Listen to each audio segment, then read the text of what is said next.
Assalomu alaykum. 7-mavzu medianalar bo'yicha 6-7 qoidalarni birgalikda ko'rib chiqamiz. 6-qoidada nima deyapti? Birinchi chizmada medianalar o'tkazilsa, uchburchaklar hosil bo'lib qoladi. Bu yerda 6 ta uchburchak. 6 ta uchburchakning yuzalari bir-biriga teng deyapti. Bu bitta masala. Agar medianalar kesish nuqtasigacha davom ettirilib, 3 ta uchburchak hosil bo'lsa, bu uchburchaklarda yuzalari har bittasi uchalasi ham bir-biriga teng deyapti. Bu ikkinchi masala. Endi hisob-kitobga qulayroq bo'lishligi uchun medianalar kesish nuqtasidan ajralgan uchburchaklar keyin yana unga o'rta chiziq qo'shilyapti-da, yuzalari endi har bitta katta hosil bo'lgan uchburchaklar 4s deyapti.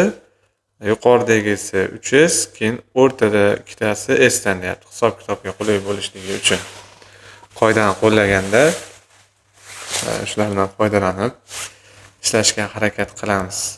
Ya'ni eng kattasi 4s, eslab qoling.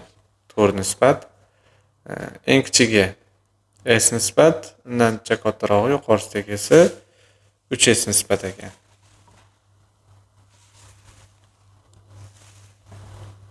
Oltinchi qoidani birinchi misolida ikkita mediana o'tkazilgan.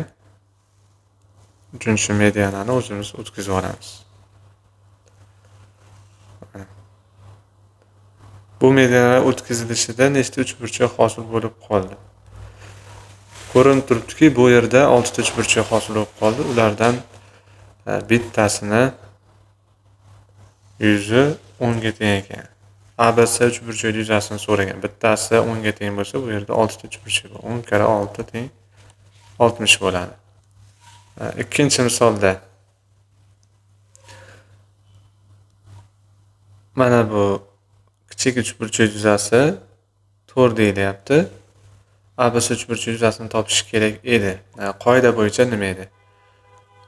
Adashmasam bu yer 3s ga to'g'ri kelardi.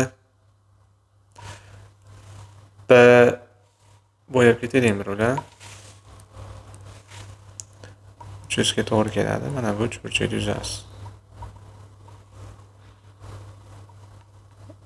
Ba'zi narsalarga vaqt ajratish xotirada ko'proq qolishiga yordam beradi.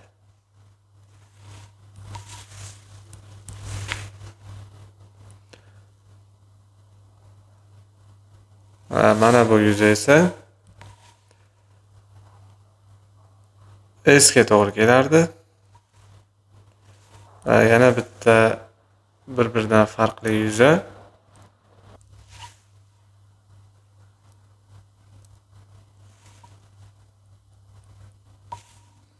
mana bu yuzi.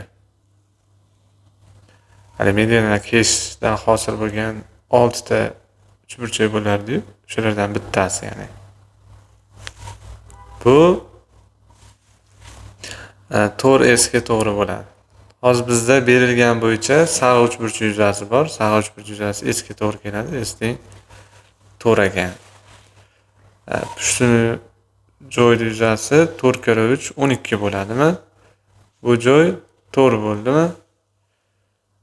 Ikkalasini qo'shamiz 16. 6 ta uchburchakdan bittasi 16, ya'ni 4s 16 ekanda. Shu 16 ni ko'paytirib qo'ysam 6 ga 60 qo'shilgan 6 kara 6 36 teng 96 ga teng bo'ladi. Navbatdagi misol bo'yicha BGD uchburchak yuzasi so'ralyapti ekan. Mana bu uchburchak yuzasi. Buni qanday topamiz? Bu yuzani topish uchun medianalar o'tkazib olamiz. S3 dan ham mediana chiqardik, keyin B3 dan ham mediana chiqardik, oxiriga tushirdik. Bular bir nuqtada kesishadi. B3 dan, S3 dan va A3 dan chiqqan medianalar bir nuqtada kesishadi va 6 ta teng uchburchakka ajrab qoladi. Shundan kelib chiqib, jami uchburchak yuzasi 120 bo'lgani uchun buni 6 ga bo'lamiz. 126 bo'lsa 20 bo'ladi. Bo'yalgan yuzi 20 ga teng ekan. Shunday qilib, 3-misol o'z nihoyasiga yetdi.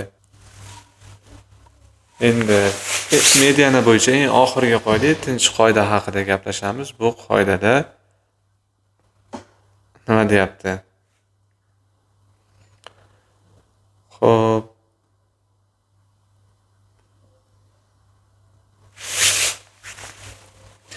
o'zi bu narsani bilardik biz.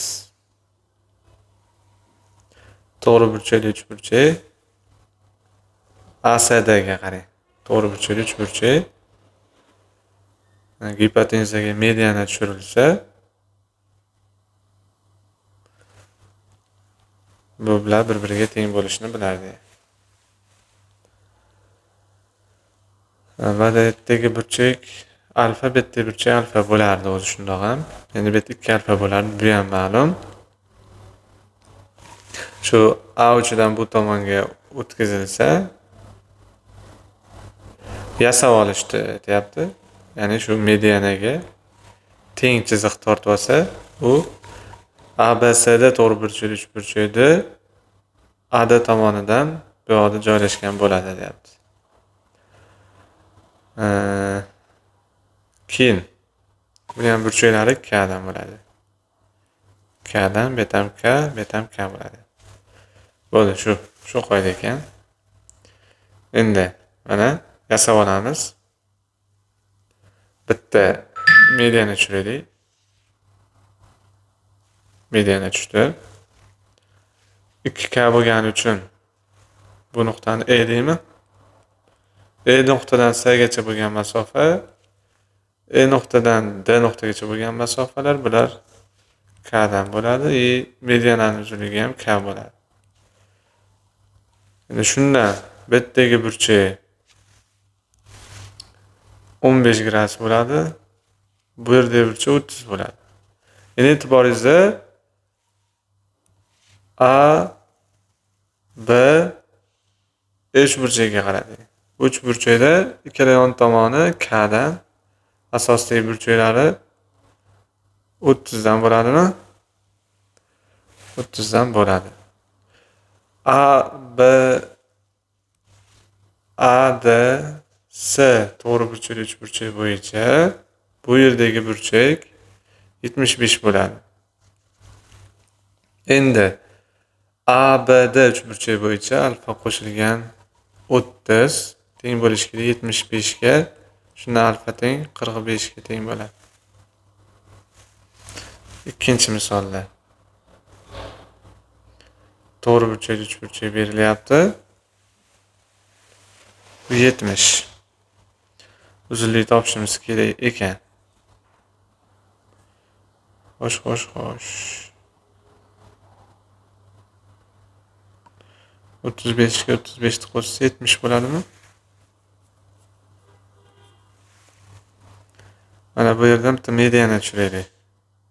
AE degan mediana. Endi bu bilan bu teng bo'lib qoladi. O'shandan bu yerda 35 bo'ladi. Endi AEC uchburchak bo'yicha ikkita burchak 35 mi, uni tashqarisidagi burchagiga 70 bo'ladi. Endi teng yo'l uchburchak hosil bo'lib qoldi bu. Bu ham teng, bu ham bir-biriga teng. Mana shu uchburchak teng yo'l uchburchak hosil bo'lib qoldi. Endi mediananing uzunligi nechiga teng bo'lib qoldi? 2 ga teng bo'lib qoldimi teng yo'lligidan? Nimaga desa, nimaga teng yo'lli bo'ldi desam, bu yerdagi burchak 70, bu yerdagi burchak ham 70. Shuning uchun teng yo'lli bo'lib qoldi. Mediananing uzunligini 2 dedik, gipotenuza o'z-o'zidan undan 2 marta katta, ya'ni chuqur bo'ladi. Navbatdagi misolimiz bo'yicha ham A, D, C to'g'ri burchakli uchburchak bo'yicha gipotenuzaga bitta mediana tushirsak, bu mediananing uzunligi 10 ga teng bo'ladi.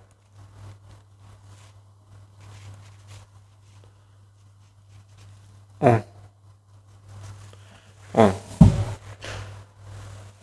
Xo'p, burchaklar haqida gapiramiz endi. Burchaklar. Mana bu yerdagi burchak alfa, mana bu yerdagi burchak 30. Bu yerdagi burchak ham alfa bo'ladi. Chunki AEB uchburchak teng yo'l uchburchak. Ya'ni A dan B gacha bo'lgan masofa A dan E gacha bo'lgan masofaga teng. Xo'p, shunda alfa bo'ldi. Bu yerdagi burchak nima bo'ladi? Bu yerdagi burchak A, B, D uchburchak bo'yicha 30 qo'shilgan alfa bo'ladi. 30 qo'shilgan alfa bo'ladi.